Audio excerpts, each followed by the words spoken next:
Hello everybody, welcome back to my RC Plane channel. I'm James. So today I'm going to start setting up my work area so I can start the construction of this Balsa USA Smoothie kit. What I did this week is I spent some time going over the instructions, and I read the entire manual to make sure I sort of understood what steps were involved and kind of how the build progresses. And the build starts with the wing. Okay, so obviously before I can kind of dive into the box and start doing things, I have to set up my work area. And that's what I'm going to be doing in this video. Is I'm just going to basically set up my work area. I'm going to set up my building board with the plans on there. And I also want to go over the basic tools I'm going to be using to construct the kit. Okay, so to start with, I noted before in my previous video that my plans, or the plans, are actually pretty wide. They're actually wider than my work table here. So what I'm going to do is I'm going to go ahead and split the plans in half. Basically, I'm going to cut them down, sort of not in the middle, but basically I'm going to divide the plans into two pieces. I'm going to have the wing, which is on top here. So I'm going to cut, so basically the wing's going to be on top, and then the bottom section of the plans is basically the fuselage. So I'm going to go ahead and just cut the wing out. And this way I'll have a smaller plan to work with, and that'll fit on my work table really nicely. Okay, so I'm going to go ahead and clear off my workspace right now so I can get ready to set it up. I'm going to get the box out of the way, and I'm going to go ahead and cut the plans, and then from there I'll set up the building board and I'll go over the different tools that I'm going to use. Okay, so I'm going to use some weights. So I'm just going to put some weights down on here, roll the plan out.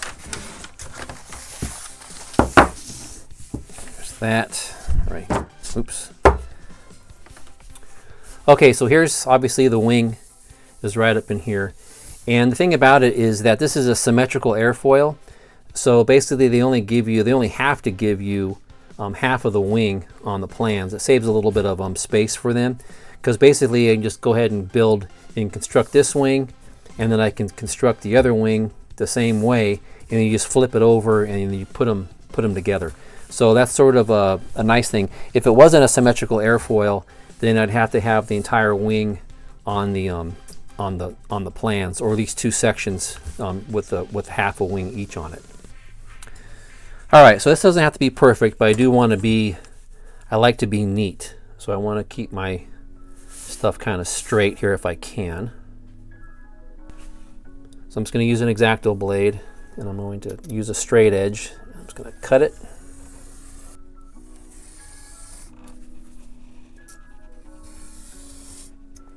Now obviously I couldn't do this if there were double-sided plans, but these are single-sided plans, so it's no problem. Oops, kind of went off my line here. And then I'm just going to go ahead and curve it around.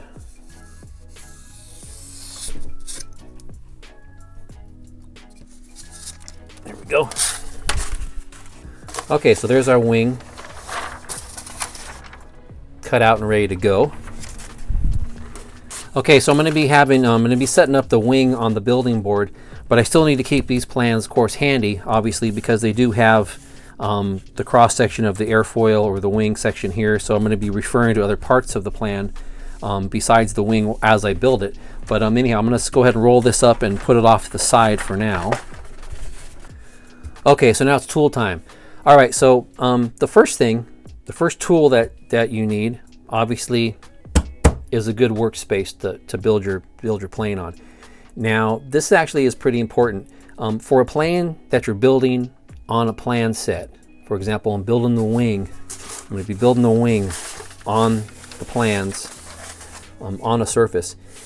You want your work table, or your work table needs to be nice and flat, and that's actually easier said than done. When looking for tables or to construct a build table, sometimes it's hard to find a table that actually is nice and flat. And one way to look to see if you have a flat table is to use something like this. So this is just basically a level, right? And I can assume that it was built nice and straight. So before you build, check your table to make sure that it actually is nice and flat. So if there was a bow in this, or like maybe it sunk down a little bit, if I put this on here, light would come through obviously the bottom here, I'd be able to see light through there.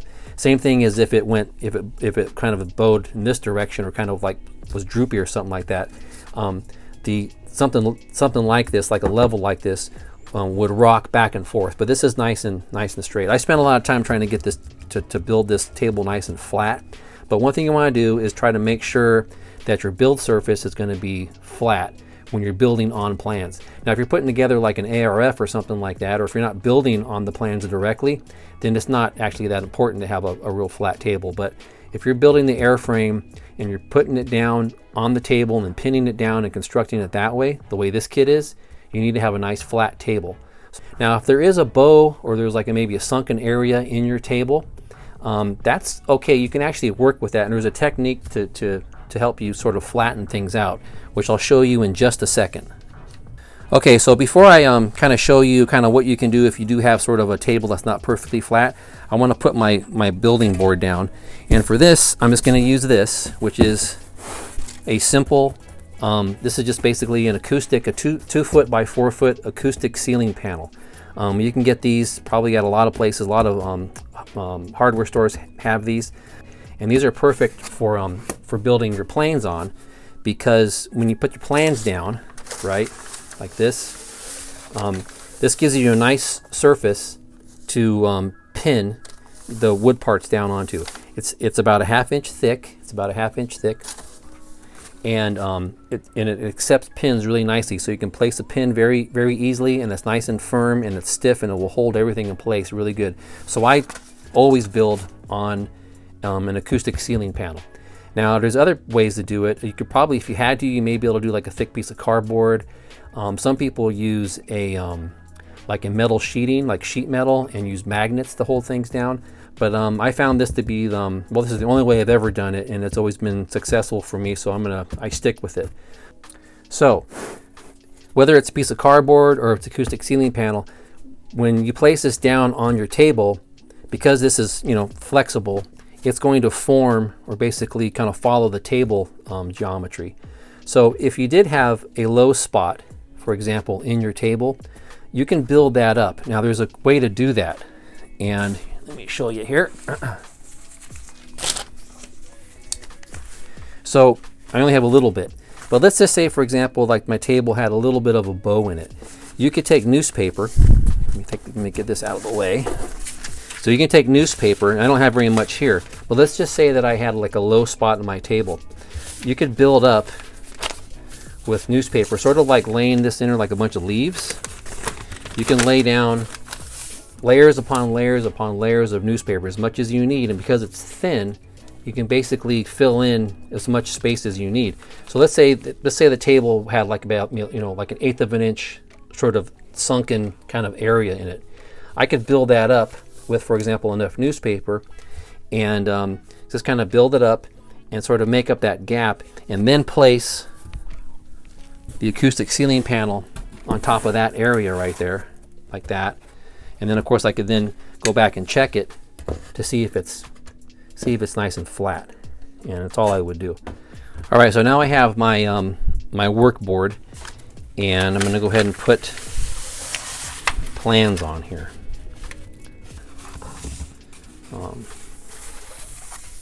This. All right, so there you go. And then I'll tape it down.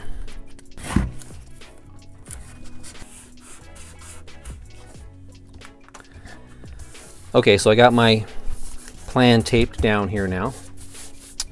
And the next thing I'm going to do is I'm going to use parchment paper. Now, I'm using parchment paper. This is basically for baking, right? You can also use wax paper. Put this down on top of your plans. Let me cut a piece of this.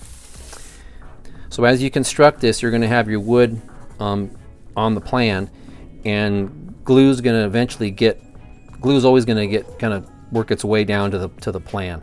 So if you don't have a parchment paper or a wax paper, you'll essentially glue your wing down to the plan, which is sort of problematic, because first of all, you're going to tear your plan when you try to go ahead and take the wing off. And then if you do that, then you're going to have chunks of paper and stuff on your wing, and then you'll destroy your plan also. It doesn't really hold well with tape. So what I'm going to do is basically I'm going to tape it at the corners, but I'm just going to basically span it and kind of use the tape as basically to brace it down, because it doesn't, tape it basically doesn't stick to it. That's sort of the whole point, right? Nothing sticks to it. Now I'm going to use longer pieces here because, like I said, it doesn't, I'm going to basically span the corners with that. And frankly, actually what will happen is it doesn't really matter if the wax paper is really taped down, because once you start putting the wood and pinning things down, that'll basically keep it in place anyhow. But you can do this to kind of keep it in line.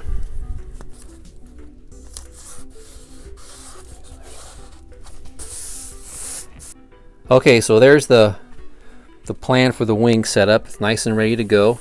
It's got the parchment paper on it to protect it. All right, so now I just want to go over the basic tools I'm going to be using to construct the plane. Okay, so one of the most essential tools that I need is going to be something to cut and shape the wood in the kit.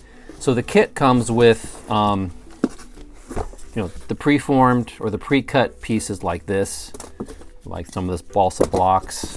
Where's my other stuff in here?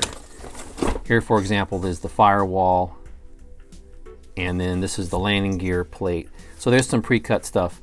But obviously, there's a lot of material that's going to have to be cut and shaped to fit. I'm going to have to cut some of the spars and some of the sheeting and things like that. So I need to have a nice set of knives for that. Okay, so this right here is my set of X-Acto blades. And this is what I'm going to be using to basically cut and shape the wood.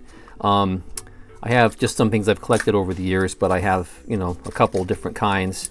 So this is this blade here.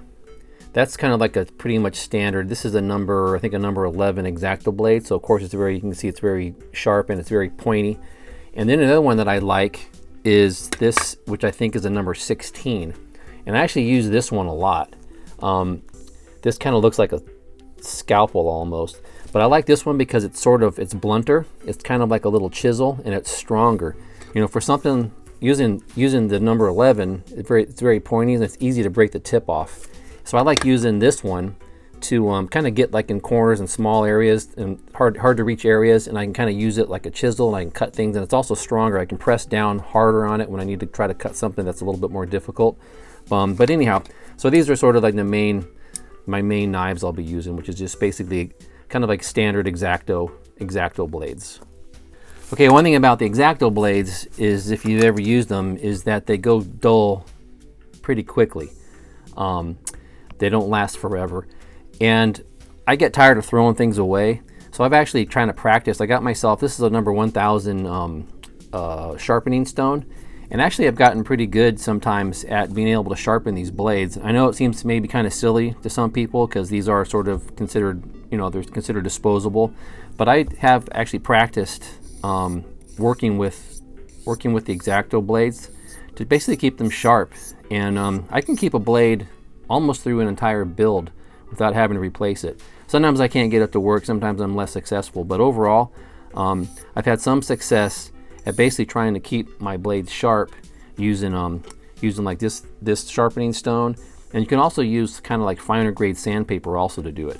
So anyhow, something to think about, something to practice, and if you can keep your blades a little bit longer, it's worth it because they are expensive.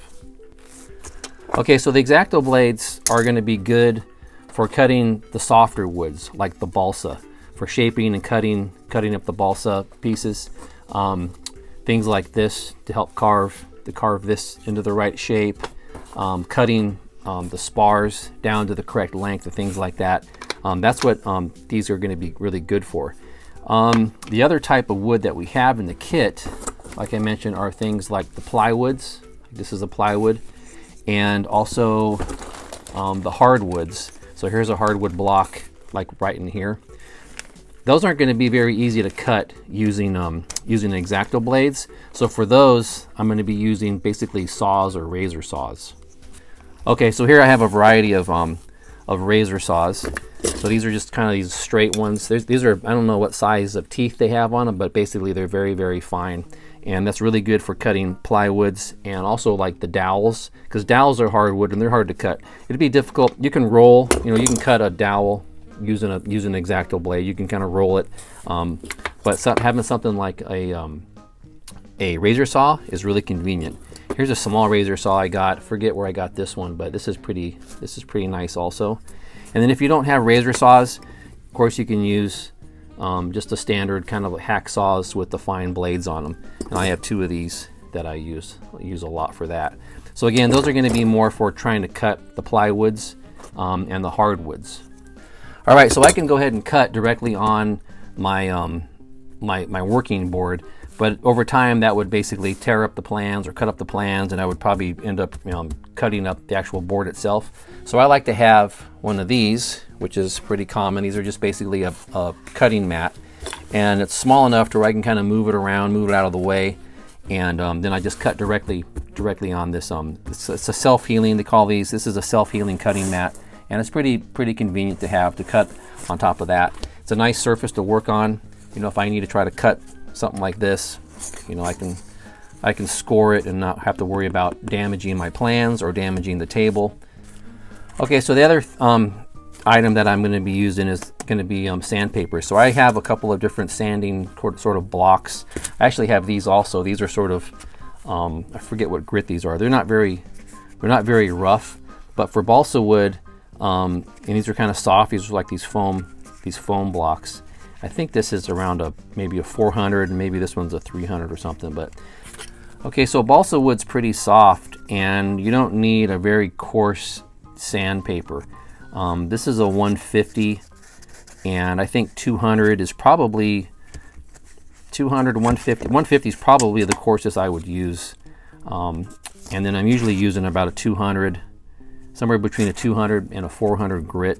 Is kind of what I use a lot to help kind of shape the balsa wood. And then finishing up, of course, you can use the smaller grits like the 600s and even smaller than that. But you know, being balsa, it doesn't take a lot to shape it, so I don't use a lot of coarse sandpaper. Okay, well, next up are T-pins. I'm building on an acoustic ceiling panel. This is a 2x4 foot panel that I mentioned before. And the T-pins, I like to use the T-pins. Again, this is pretty common to secure the wood parts to the actual building board. Now, the wing definitely is going to be built over the plans, so I'm going to have to be using the T-pins to hold things in place. And so, for example, obviously, if I have a big piece of wood like this, I can put the T-pin in right into the wood like this, and it holds it down very nicely. When I have something very thin, like a little piece of wood like this, I don't typically want to put the, this is just a piece of scrap, I don't typically want to put a T-pin through that because sometimes it could crack it. So sometimes for the smaller pieces or for the thinner pieces, I'll use the T-pins to sort of brace it, if you will. I'll get a couple of these guys. Just kind of put it like this, and then do one. Just kind of leapfrog from side to side, and just kind of brace the little piece of wood in like that, and that will hold it in place without having to go through the wood itself and cracking it. So the T-pins are really important, and this little set I have here was cheap, and it has a variety of sizes. It has some pretty big stuff, big ones like this, which are useful, like for example when you do like the sheeting and you need to bend that wood over, something big like this will be very helpful, in addition to things like weights and other type of stuff. So anyhow, you got to have a set of T-pins for this build. Okay, so the next item I'm going to look at is going to be the glue. So I'm going to use a variety of glues on this kit. I'm going to use CA glues. I'm going to be using epoxies, and I may even use just some standard kind of PBA or wood glue, depending on, I typically don't use that too often, but sometimes I do. And then I'll be using some finishing resin or finishing epoxy for some of the fiberglass work and that type of thing. This is Starbond thin CA glue. Now there's Zap CA. Zap has sort of been the traditional one that I've used, just the Zap CA, thin CA. This is Starbond. I've seen some good things about this, so I'm gonna try out the Starbond. This is, again, it's a thin CA. And then I'm gonna be using a thicker, this is, I don't know the brand of this, but this is just basically a gap filling or thicker CA. So the thin CAs are really great for those instant bonds that you need. When you're setting something up and you need to go ahead and have an instant bond, it soaks in quick, it cures almost instantly. It's great for that. Yeah, so thicker CAs are really good for filling in the gaps, giving you more time to work, and also sometimes if you need to form sort of like little gussets and things like that to help support certain things. Thick CAs are a little bit better for that purpose. Going with the CAs, along with these CAs, is I am going to be using some baking soda. So I use the baking soda method when it comes to with the thin CA to help fill gaps. It's also good for helping if you have too much thin CA that you hit a part with, and maybe it's puddled up on there and it hasn't cured. You can just sprinkle some of this on, and it will just basically instantly go off. So it's really good to keep some baking soda around. All right, so with the CA glues, I am going to be using these little applicators, and these come in a package. You can buy them in a little package, but oops. These are just basically little, you can put them on the end of the, they're made mostly for the thin CA, I think. You can put them on the end, and actually this set of, the set from Starbond actually comes with some little applicators. And these basically help you get into the really hard to reach areas and really kind of pinpoint and almost like sort of surgically use your glue.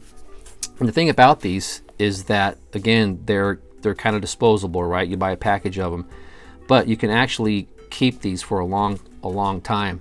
What I do is I use acetone, like this stuff, which is pretty strong stuff, and I keep the acetone in. Let me grab my little jar here. I keep the acetone in a little jar like this, and when I get done using the little applicator, I just drop it in here, and usually just kind of let it sit overnight or whatever. You can clean it out if you want at that point, but I just drop it in there, and then I just fish it out with some tweezers, and that'll basically clean this thing out. I've used these over and over and over again. I've only bought recently just one package of these, and I just use them time and again. So acetone is really good for cleaning up CA if you get it on your airplane, like on the monokote, or you get it other places you don't want it to be. Acetone really works well to help clean up CA, but obviously it is toxic and you have to be very careful with it. Use gloves and be super careful if you're going to be using acetone on anything. All right, so the other type of glues I'm going to be using, or adhesives, is going to be the epoxies. So I'm going to be using a 5-minute epoxy. Now the 5-minute epoxy is basically cures in 5 minutes, so it's a quick working time. It's really strong, and you're going to be using 5-minute epoxy for a lot of different applications. I use this and the 30-minute epoxy depending on what I'm doing, but things like the firewall, things like the landing gear, the parts for the landing gear, things like the servo blocks, if you're going to be putting servo blocks in with hardwoods, anything like that, the epoxies are going to be what you're needed. Also, when you're putting together, for example, when you're doing the final assembly and you're assembling the elevator and the rudder and things like that, it's good to probably use the epoxies. Again, the 5-minute epoxy is going to be a shorter work time. I do have this 30-minute epoxy. This is Bob Smith Industries, and of course this is JB Weld. But 30-minute epoxy gives you a lot longer time, obviously, to work with because it takes 30 minutes to cure. So if you need that extra time, use the 30-minute. If in doubt and you don't think you're going to have enough time, don't use a 5-minute epoxy. I kind of keep it. I really want to be confident that I can do what I need to do in a few minutes, because you'd rather give yourself a little bit more time and work with the 30-minute if you're not sure. Maybe if you're doing something a little bit more difficult, like lining up, for example, the elevator, trying to make sure, or the stabilizer, for example, at the back of the fuselage, you're trying to kind of get it lined up and measured correctly. You want to give yourself time to do that type of thing. So a 30-minute epoxy is sort of what you do. The other thing about the 30-minute is it soaks in. It's going to soak in more to the wood, so it's going to give you probably a stronger bond because of that, I think. All right, so this is an adhesive, but it's really mostly, this is a finishing resin, so it's like an epoxy. Well, it probably is an epoxy, but this is just a finishing resin that I'm going to be using with, like fiberglass cloth. When I do the fiberglassing, I'm going to put some fiberglass along the wing, in the center of the wing. All right, and also, like I mentioned, sometimes I just use a standard wood glue. This is really strong glue. I know people who build their planes completely using wood glue, and I don't think there's a problem with that at all. It's very strong. It's just, the problem with it is it just takes a long time for it to cure. So you have to kind of set things up and then leave it and come back to it. All right, still speaking a little bit about adhesives and such. I keep these little cups, you know, when you go to the restaurant and stuff, they give you these little cups. I save these things, and these are perfect for mixing your epoxies, mixing your resins. Even if you have to keep a little cup around to put like a brush on top of or something like this to help, just to keep things from getting messy. But I do keep these, and it's good to recycle them, so these come in really handy. I even use just the lids. I have some of the lids, oops, that I keep. So this is great for just mixing up a small little batch of epoxy. You could do that obviously on a little piece of paper or something, but I keep these around. These are very, very helpful. Okay, next, let's see. So clamps. I like to use clamps when I can. So these aren't all the clamps I have, but I have a variety of clamps. These are great. These little these ones that you can kind of use them like a kind of trigger, kind of close them off. These are great. Lots of clothespins are, you know, they're okay. I got these. I forget where I got these, but I got a package of them somewhere. They're not super strong, but they are useful. And I got just a variety of clamps and little doodads. Even these sort of office kind of binder clamps can come in very handy, depending on what you're doing. You never know. Sometimes you find the perfect thing. You're putting something together, and it just takes one little tool that you have. So yeah, so I have a lot of clamps that I use to help hold everything together. All right, so then also I was speaking about clamps and that to help kind of hold things together. Don't forget rubber bands. Rubber bands are really useful for obviously kind of binding things together and holding things together. And I did mention tape, and again, here's the tape. So I got just basic masking tape and some painter's tape. This stuff is a little bit better because it doesn't stick to things as well. So this one's a little bit better if you want to make sure it comes off nicely. A regular typical masking tape is good. It's going to be a little stronger, so you have to peel off. You have to be careful. But anyhow, I keep some tapes around, rubber bands, and like I mentioned, lots of clamps. All right, so next up are ways to measure things, right? So I like to have a steel ruler, something like this. Caliper is handy. And then I also really like having a small, this is a right angle, or basically a square. This is really nice because it's adjustable. Nice thing about it is you can take it off like this, and then you can use it to set up. So when you're trying to set stuff vertical, you can, for example, when we're doing the ribs for the wing, this comes in really handy to kind of help you kind of keep it vertical. Do it like this also. Set that like that, hit it with the CA, and you're good to go. Now the other way also that's handy is to use, so these are 1, 2, 3 blocks. These are basically machinist blocks used to help kind of do the same thing. Machinists use these. These are not too expensive, but they're heavy, so that they're nice, so they're really good weights. And again, they can do the same type of thing. You can have these kind of sandwich your wood together like that. So if you are gluing something to try to keep something vertical, you know, you do something like that. Oop, that's not right. Find a piece of wood here that's straight. And if you had to do something like this, obviously you can use these blocks to help hold things in the right position, and hit it with the CA, and then bam, you're done. So these are really handy to have, these kind of blocks, or things like a square like this. Plus obviously you can measure it with it, so it's got the ruler on it. All right, next up is are trays. So I like having, I keep, you know, these little trays from food and such. Here's an old pie tin. I like to keep these around to keep stuff in.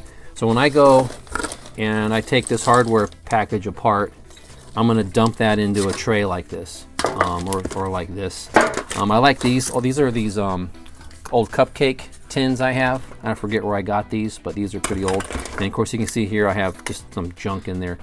But especially if I am going to have a lot of small parts, I can divide them up and put them into different little bins and things like that. When I'm doing my servos, when I'm putting my servos together, I'll have the little pieces in these little cups and stuff. So these come in handy. Okay, next up are pin vices. So this is a little set of pin vices I have. and they're different sizes, so they can, the chucks are a little bit bigger. This one's the biggest chuck, and then they go to the smaller size there. So I can put just the different sizes of drill bits in these. And these are a really good way to actually drill, because you have a lot of control. And when you're dealing with something like balsa and even the hardwoods like the plywood and such, it's easy enough to drill those by hand. And you have a lot more control when you're working with the airplane parts, instead of using like a power tool for it. So I do have a little set of drills. These are just Dremel drill bits, and then I also have other drill bits around also that I could use. But anyhow, so I like to typically use little pin vices to do the drilling. Now that brings me to something else which I want to grab here. Okay, so this is my roto tool. This is a Proxxon. I got this for Christmas one year from somebody very nice. And so the Proxxon is something that, or a roto tool like this or a Dremel are really handy. They're very handy, but they are on the expensive side. I'm not going to say that this is an essential thing to have for building a kit, but it does come in handy.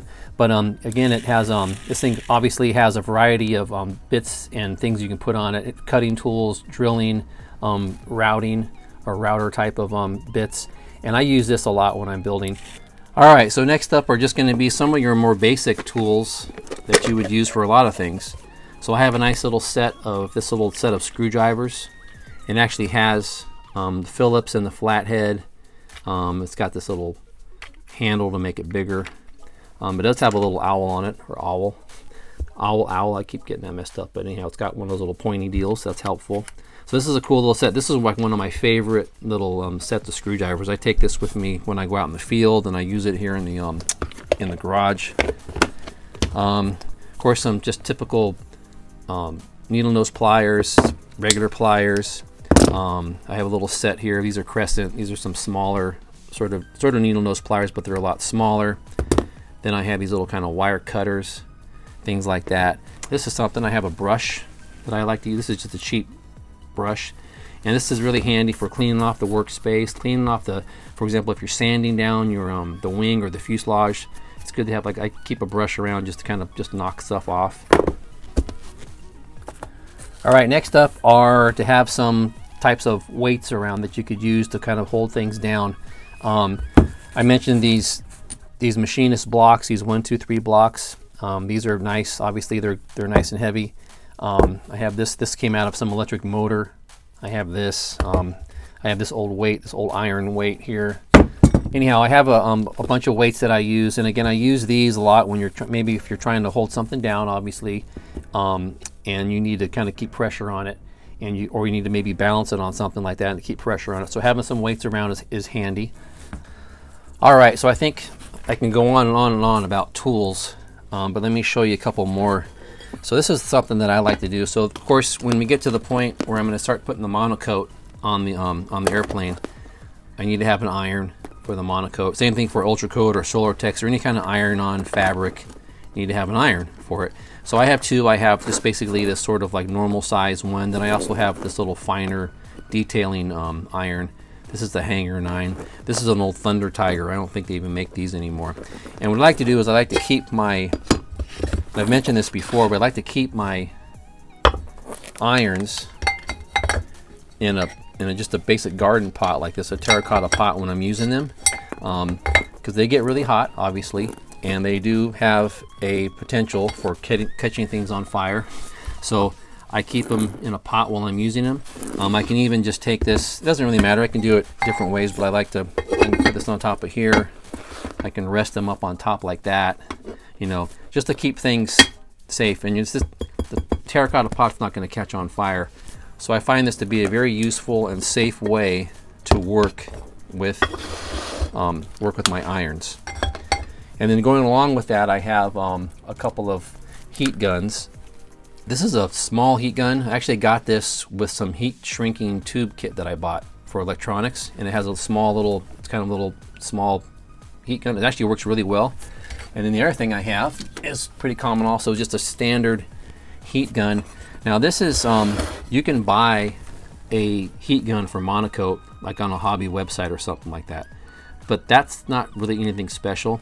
This is just basically a Wagner heat gun for like stripping paint. It has 2 settings on it. It has a high and a low, and I use it obviously for my monocote, so it works really well. Okay, well, I think that's it for now. Like I said, if you're new to building or you're thinking about building a new kit and you didn't know kind of maybe where to start in terms of buying some of the tools and things you need, hopefully what I just showed you will be helpful. You know, hope so. Give me a comment. That would be great to hear from you if you think it is. If you thought it was boring and didn't find it helpful, let me know that also. So I know that I've been talking about building this kit, and I've had a couple videos leading up to it. So now I am ready to go. So the next video on this is going to be actually starting the wing and following the instructions. And yeah, looking forward to that. So anyhow, thanks for watching my channel, and we'll see you next time.